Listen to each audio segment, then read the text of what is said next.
Добрый вечер. Запрашаю спадарства на аб'ектыў, дзе навіны па-беларуску і без цэнзуры. З вами Ольга Старасціна. Распачынаем. Лукашенко знайшоў тых, хто мае падняць людзям заробкі. Краіна вычарпала усе рэсурсы для росту заробкаў. Кіраўнік краіны патрабуе для працоўных не годнай, а цярпімай аплаты. Бітва за ўраджай 2019.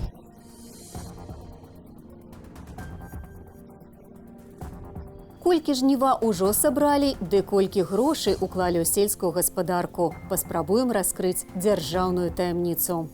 Калі міністр альбо аграбарон кажа, мы для нашай краіны зарабілі 5 мільярдаў даляраў, так, трэба гэта ўсё разглядаць у комплексе. І мы не зарабілі нічога. Беларуса умение. Причины в состоянии государства.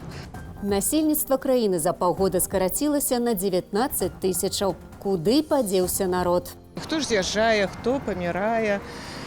З аднаго боку, з іншага боку, працягласць жыцця расце, і таму мне вельмі цяжка сказаць. Спажываем больш рэсурсаў, чым мае прырода. Экалагічная сітуацыя ў свеце зараз кепская. І гэта не то, што там ратуе планету, гэта чалавецтва ратуе сабе. Ці ёсць у нас шанец уратавацца? Заробкі трэба павысіць. Такую задачу Александр Лукашенко паставіў перад новапрызначанымі кіраўнікамі выканкамаў. Павысіць, што праўда, не да годнага, а да цярпімага ўзроўню.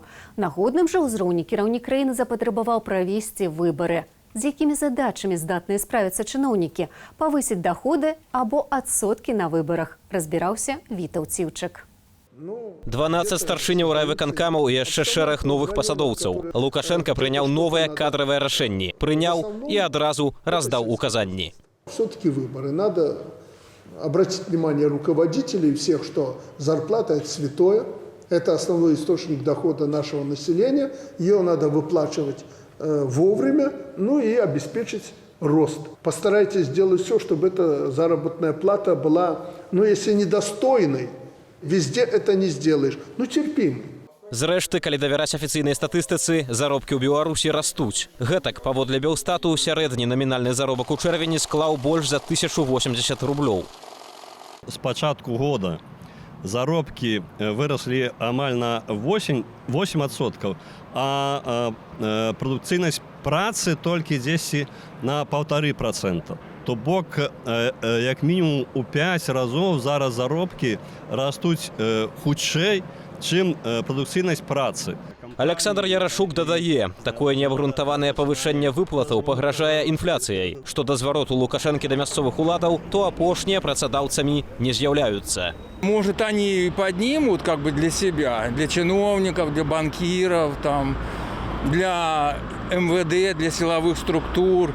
Но я не думаю, что это для трудового народа как-то там скажется. Приказами мы ничего не добьемся. Надо заинтересовать рабочего, чтобы ему выгодно было хорошо работать и хорошо зарабатывать. У нас такая краіна. У нас стабільнасць. Стабільна і все роўна. Як было, так і будзе.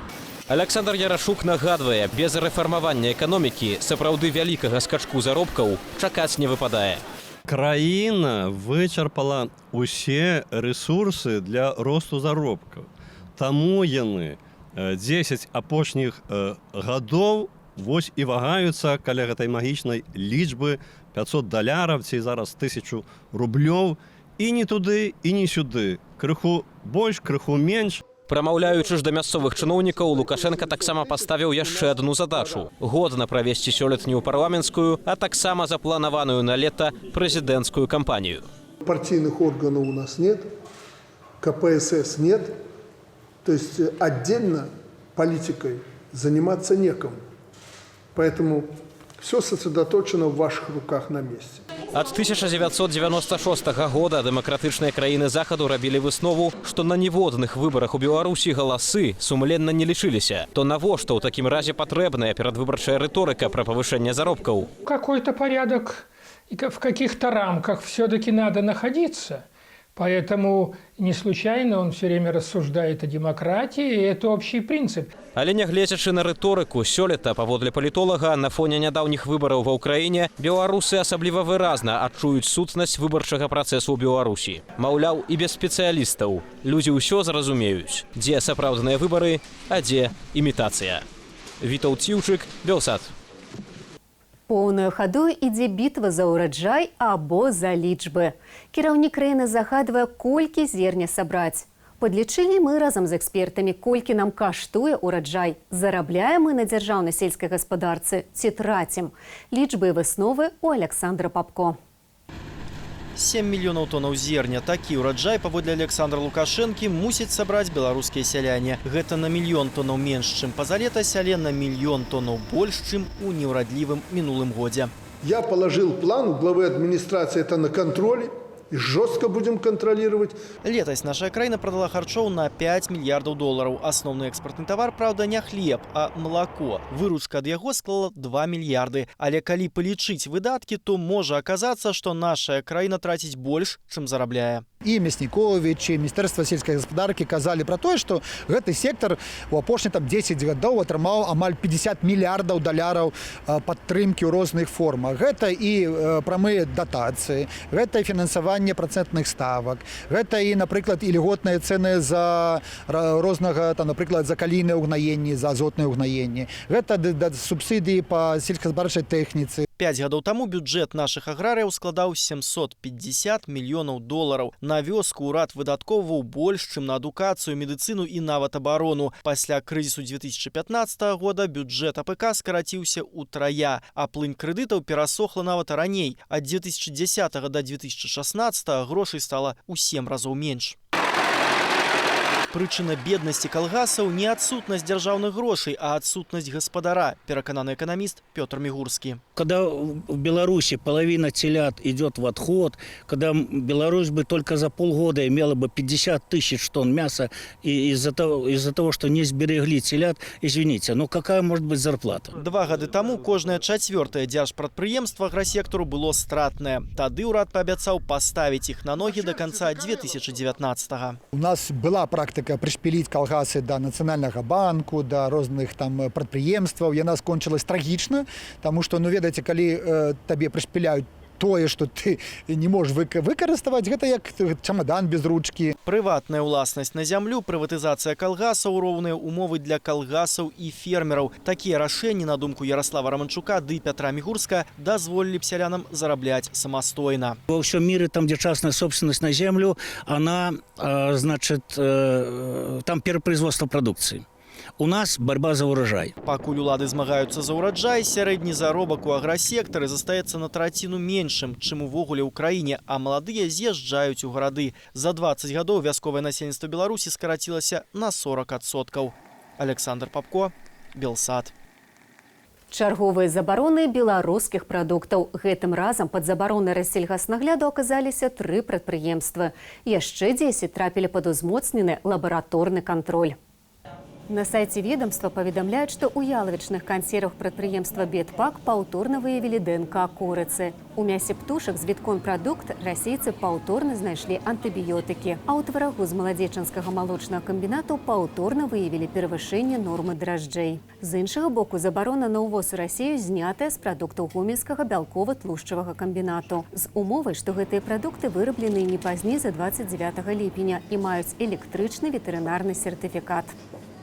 Суды, арышты, крымінальная справа. Над затрыманымі ў суботу пратэстоўцамі толькі сёння пачаліся судовыя працэсы. Удзельнікі акцыі пратэсту дамагаліся допуску незалежных кандыдатаў да выбараў у гарадскую думу. Паліцыя адказала гвалтам. Чым на законнае патрабаванне актывістаў адказвае Феміда, распавядуць мае калегі. З ізалятару ў шпіталь і назад. Дактары вярнулі апазіцыйнага палітыка Алексея Навальнага ў рукі праваахоўнікаў. У мінулую сераду за заклікі да пратэстаў яго арыштавалі на 30 сотняў, але напярэдадні перавялі ў шпіталь з, цытата, вострай алергічнай рэакцыяй. Белсат наведаў палітыка ў лякарні. Алексей Навальны адзначыў, што яму лепш, чым раніцай. Пазней асабістая доктарка палітыка паведаміла, што ягоны стан выклікае трывогу, але агледзець пацыента ёй не даюць. Менавіта гэтая заява прывяла да стыхійнага мітынгу, каля брамы маскоўскага гарадскога шпіталю, які скончыўся выклікам амапу і затрыманнямі. Як удзельнікаў акцыі, гэтак і журналістаў.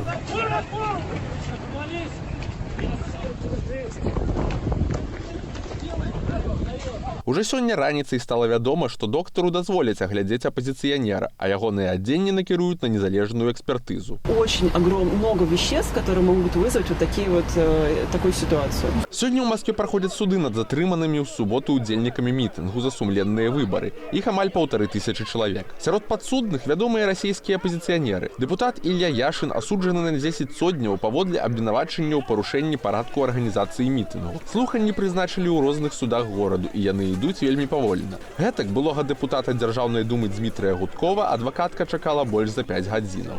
Нядопуск незалежных кандыдатаў на выбары ў Маскоўскую гарадскую думу прывёў да таго, што 14 ліпеня ў Маскве практычна няспынна адбываюцца мітынгі, сустрэчы з незарэгістраванымі кандыдатамі ды адзіночныя пікеты. Мне кажется, они потеряли контроль полностью. Мы ходим уже часа 3, они все пытаются нас догнать, догнать. Мы были на Лубянке, на Театральной, на Большой Лубянке, на Трубной, везде, город наш. У суботу, пасля сутыкненняў з паліцыяй, у цэнтры Масквы пратэстоўцы падзяліліся на вялікія групы і разышліся па вуліцах. Спыніць гэты марш паліцыянтам не ўдалося. Толькі праз некалькі кіламетраў ад мэрыі сілавікі здолелі нарэшце перастрэць пратэстоўцаў і працягнуць закідаць іх аўтазакі. Супраць аднаго з удзельнікаў акцыі 48-гадовага Яўгена Каваленкі следчы камітэт распачаў крымінальную справу паводле факту гвалту ў дачыненні паліцыянта. Маўляў, ён кінуў праваахоўніка сметніцу. Аднак пратэстоўцы кажуць, што не баяцца катаванняў і затрыманняў. Когда ты видишь, что просто вам говорят, что вы тут никто, и мы вас не учитываем, это возмущает очень сильно. Наступная акцыя за сумленныя выбары мае прайсці ў Маскве 3 жніўня. Марыя Лекух, Ян Вярбіцкі, Белсат. Надзвычайнае здарэнне на Астравецкай АЭС. Двое працаўнікоў атрымалі траўмы на будоўлі атамнай станцыі ў выніку падзення люлькі аўтакрану. Следчы камітэт правярае здарэнне. Вядома, што пацярпелы будаўнікі 59 і 23 гадоў. На момант здарэння яны ўцяплялі адміністратыўны будынак на тэрыторыі комплексу АЭС. Мяркуецца, што прычынай падзення стаў збой у працы абсталявання. Гэта не першае надзвычайнае здарэнне на будоўлі АЭС. Толькі ў гэтым месяцы на тэрыторыі станцыі перакуліўся пажарны мас. Тады ў прэс-службе МНС адзначылі, што падчас здарэння ніхто не пацярпеў. Скарачаецца насельніцтва Беларусі. Летась стала на 26 тысяч грамадзянаў менш, а сёлета толькі за першыя паўгода ўжо на 19 тысяч менш. Якія прычыны такой негатыўнай дынамікі і што з гэтым могуць зрабіць улады, высвятляла Марыя Грыц.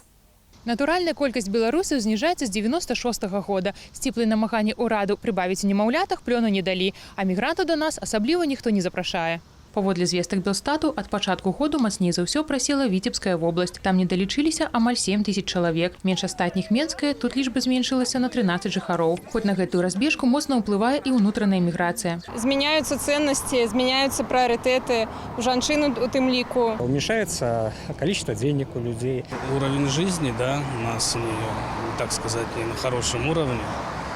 Естественно, это и алкогольные разные вещи. Я не з'еду з Беларусі ні пры якіх умовах. Уезжают люди из страны, и они размножаются где-то в другом месте. Каб палепшыць статыстыку, адна жанчына мае нараджаць больш за 2 дзяцей. Сёння ж мы маем толькі 1,7. Да таго ж так званая дэмаграфічная піраміда цяпер змянілася не ў бок прыросту. Сейчас у нас из возраста, в котором люди как раз больше всего рожают, уходит относительно многочисленное поколение, а возраст, в котором повышенная вероятность смерти, то есть это 65-70 лет и больше 70 лет, входит тоже многочисленное поколение послевоенных детей. Не можа Беларусь павялічыць колькасць насельніцтва і за кошт мігрантаў. У апошнія гады нязначны прырост быў толькі пры з'яўленні перасяленцаў з-за ваеннага канфлікту паміж Расіяй і Украінай. Паводле Льва Львоўскага, улады не маюць ідэю, як разрэкламаваць Беларусь як краіну прывабную для жыцця. Есть россияне, украинцы в первую очередь, которые приезжают в ПВТ. Тем не менее, никаких остальных условий для привлечения мигрантов не создается, и есть ощущение, что правительство не сильно задумывается над этим вопросом вообще. Кіраўнік Беларусі перакананы, што краіна можа пракарміць і 20 мільёнаў чалавек, а найгалоўнейшы арыентыр паводле яго 15 мільёнаў жыхароў. Аднак статыстыка паказвае, што ад гэтай задачы мы рухаемся ў адваротны бок. Марыя Грыц, Белсат. Беларусь багатая краіна лясамі, азёрамі ды ўрадлівымі палямі. Але прыродныя рэсурсы не бясконцыя. У рэйтынгу, які падрыхтавала глобальная сетка экалагічнага следу, наша краіна сярод тых, хто спажывае рэсурсы нашмат хутчэй, чым яны паспяваюць аднаўляцца. Як забяспечыць свае патрэбы і разам з тым не шкодзіць прыродзе, высвятляў Віталь Бабін. Питная вода – один из самых основных природных ресурсов, без якіх немагчыма жыццё на нашай зямлі. Пры гэтым ейныя запасы штогоду змяншаюцца. А сёння чалавецтва вычарпала гадавую норму ресурсаў ды пачало жыць у экалагічны крэдыт. Летась насельнікі зямлі вычарпалі гадавую норму рэсурсаў нашай планеты на 3 дні пазней, чым сёлета, кажуць даследчыкі навуковага цэнтру Global Footprint Network. З кожным годам гэты дзень наступае ўсё раней. Напрыклад, калі ў пачатку 1970-х ён прыпадаў на канец снежня, то ў 2000-е змясціўся ўжо на пачатак верасня. Используя неразумные ресурсы сегодня, мы заставим наших детей платить за них в несколько раз больше, или они могут чего-то и не увидеть. У рэйтынгу выкарыстання і ўзнаўлення зямных рэсурсаў паводле вынікаў 2016 года наша краіна была прыкладна ў сярэдзіне спісу. Беларусы спажываюць на чвэрць больш прыроднага багацця, чым се дазваляе натуральнае аднаўленне. Особое внимание нужно уделить воде, потому что через десяток лет, может быть, гораздо быстрее, вода станет самым основным и ценным природным богатством. Каб вызначыць сярэдні паказнік экалагічнай запазычнасці для планеты, даследчыкі вылічваюць аб'ёмы спажывання розных біярэсурсаў – вады, лясоў, рыбы і суадносяць іх са здольнасцю экасістэмаў аднаўляцца. Да прыкладу, лясы ў Беларусі паспяваюць аднаўляцца. Калі 25 гадоў таму яны займалі 35% тэрыторыі краіны, то сёння амаль 40%. Мы ж запыталіся ў мінчукоў, якія прыродныя рэсурсы трэба ашчаджаць у першую чаргу. Я ўвогуле веган. И я лічу, что экологичная ситуация в свете зараз кепская. Воду. Вода – это источник, который не возобновляется почти. Во всем мире вода – это дефицит. Может быть, не экономить. Я лічу, что их треба берагчы и меньше выкарыстоўваць пластику, не сметить. Озера надо как-то оберегать, что ли. Флору, там, фауну, озер, болот. Ничто вечно не бывает. Все когда-нибудь кончается. Надо экономить и лес, и воду, и, конечно, и уголь. Что там у нас есть? И калийная соль. Каб забяспечыць сёння патрэбы ўсіх жыхароў зямлі, чалавецтву патрэбная яшчэ амаль такая ж планета, як нашая. Канкрэтныя ж паказнікі залежаць ад той ці іншай краіны. Найбольш нерацыянальнае спажыванне рэсурсаў адзначаецца ў Катары, які сёлета пачаў жыць у крэдыт яшчэ ў лютым. А вось у Расіі ды Канадзе прырода аднаўляецца хутчэй, нягледзячы на дзейнасць чалавека. Да прыкладу, каб усе земляне выкарыстоўвалі столькі рэсурсаў, як Нямецчына, нам бы спатрэбілася ажно 3 планеты Зямля. А калі б гаворка ішла пра ЗША, то рэсурсаў спатрэбілася б столькі, колькі ўтрымлівае ўжо 5 земляў. Віталь Бабін, Белсад. На гэтым тыдні сіноптыкі прадказваюць моцнае пахаладанне, уначы нават да 5 градусаў. Удзень, безумоўна, цяплей. Наколькі менавіта градусаў заўтра прагрэецца паветра, пабачым на нашай мапе ўжо праз момант. Я ж развітваюся са гаспадарствам. Зычу прыемнага вечара і беражыце сябе.